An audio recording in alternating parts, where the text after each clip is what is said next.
Hello, friends. How are you all? Hope you all are doing fine. Today, I am going to narrate a story from Tales of Arabian Nights, and the name of the story is Good for Nothing and the Nawab. So, let's see the story. Good for Nothing and the Nawab. There lived a rich man named Rahim Khan in the city of Baghdad.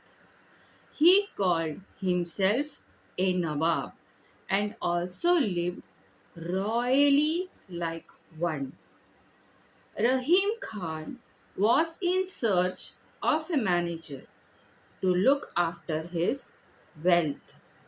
Many people approached him for the job, but he did not find even one of them suitable for the job. One evening, a man came to meet Rahim Khan at his house. He was a happy go lucky and carefree man. He did not do any work and roamed all over the city without any worries. If he got some food, he would eat it. Otherwise, he would go hungry throughout the day. When this man came to meet Rahim Khan, he had been starving for 2 days. Rahim Khan asked him, "What is your name? Why have you come here?"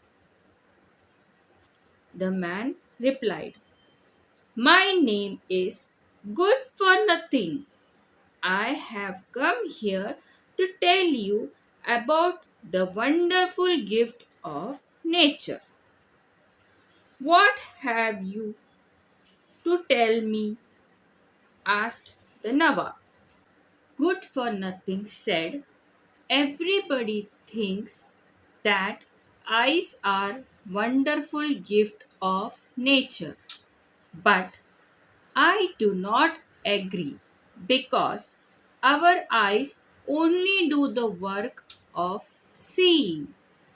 We can see only those things on which there is some light and which are close to us. Then, what do you consider as the most wonderful gift of nature?" asked the Nawab. Good for Nothing replied, "Sir, in my opinion, hunger is the most wonderful gift of nature. We feel hungry, but we do not know how.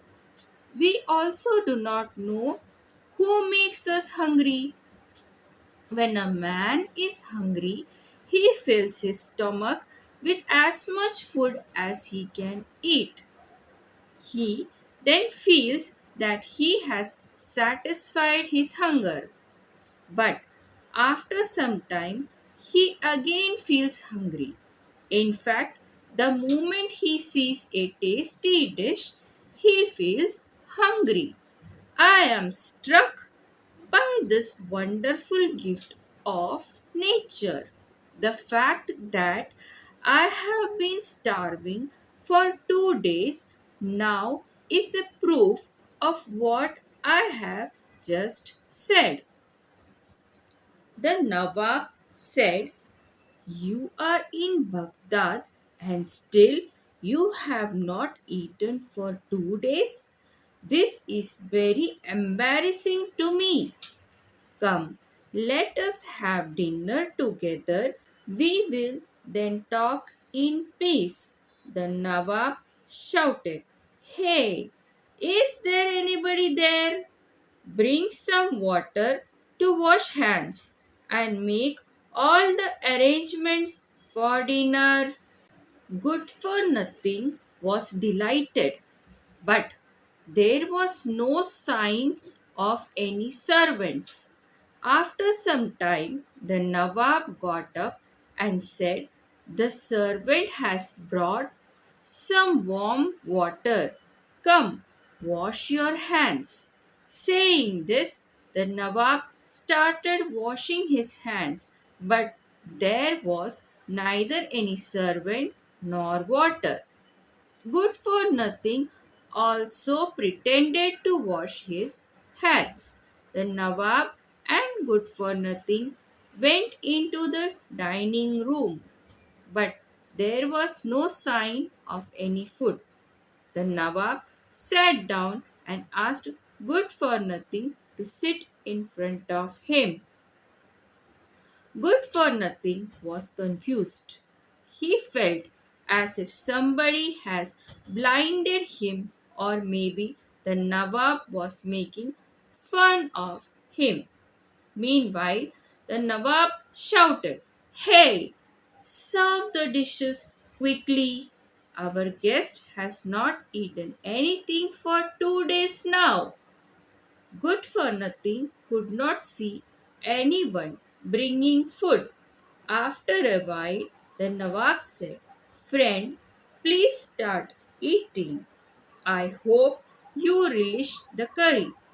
I will be happy if you enjoy the food." The Nawab pretended to enjoy the food. Good for Nothing also pretended to relish all the dishes. Both of them highly praised the food as if they were really eating it. Good for Nothing was really very hungry, yet he sportingly participated in the fun. "Great! Very tasty! Indeed, this food is very delicious," he would say. The Nawab was pleased. He said, "Friend, I have called a cook, especially from the city of Basra. I pay him handsomely. Besides, I also give him rewards. Hey, what is this? You have not even touched this porridge. Drink it as fast as you can. If you do not taste even a single dish, I will consider that particular dish to be tasteless." Good for Nothing pretended to sip the porridge and said, "Wonderful! What a divine taste! I can actually get the taste of almonds and many other costly dry fruits in this porridge. Sir, only your cook can prepare such a delicious porridge." The Nawab said, "My dear fellow, please eat to your heart's content. Ah, I completely forgot to serve you the special sweet from Basra. Hey, bring that sweet from Basra, quick! And can't you see that my plate is empty?" Pretending to eat, the Nawab looked at Good for Nothing and said, "Friend, I do not like the way you break the sweet into small pieces.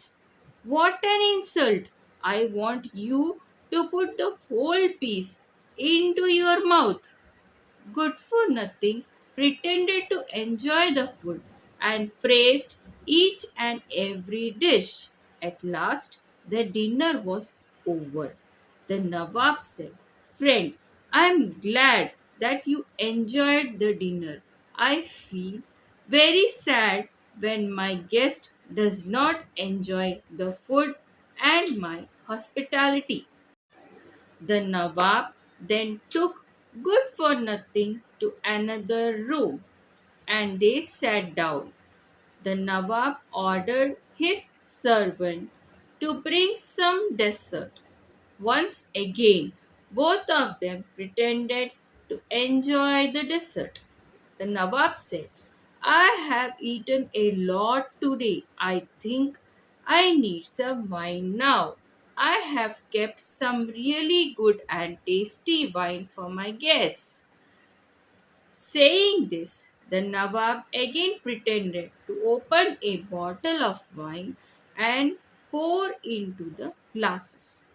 Of course, there was no sign of either the bottle of wine or the glasses, though good for nothing politely refused to drink wine. The Nawab forced him to drink it. Good for nothing pretended to drink the wine. Excellent! This is what I call real wine. Come on, let's drink one more glass, he said. The Nawab offered another glass of wine, which good for nothing gulped down at once. This went on for quite some time. Suddenly, good for nothing pounced on the Nawab, sat on him, and said, "You fool! Why did you kick me that day? Now I will not spare you." The Nawab tried to save himself from the sudden attack, but good for nothing refused to set him free or even listen to him. He punched the Nawab in his stomach and pulled his beard. The Nawab started screaming and pleaded, "My friend, I beg you to spare me. I promise that I will never force you to drink wine. I will never make fun of you. You dare not make fun of anyone, or else I will kill you," threatened Good for Nothing. Saying this, Good for Nothing set the Nawab free. He was no longer drunk. The Nawab got up, warmly embraced Good for Nothing, and said, "My dear fellow, you have passed my test for a manager. Many people had come to me for this post. I would test them by pretending to serve them food, but not a single man was able to tolerate this drama for long. Many of them would leave my house thinking I was a mad myself. You pretended to be drunk, which shows that you are capable of pointing out my mistakes too. Today, I have found the kind of manager I was looking for." "No, you haven't," said Good for Nothing. "Why do you say so?" asked the Nawab. "I am a carefree and happy go lucky man. I refuse to serve you." The Nawab calmly said, "All right, friend, you may not stay with me as my manager, but can't you stay as my guest?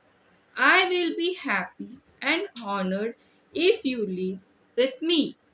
After a while, the Nawab added, "Ah, first let us have our dinner." At last, Good for Nothing and the Nawab had dinner together. The story ends here. Hope you all had a wonderful time with me. We'll meet you again in another story.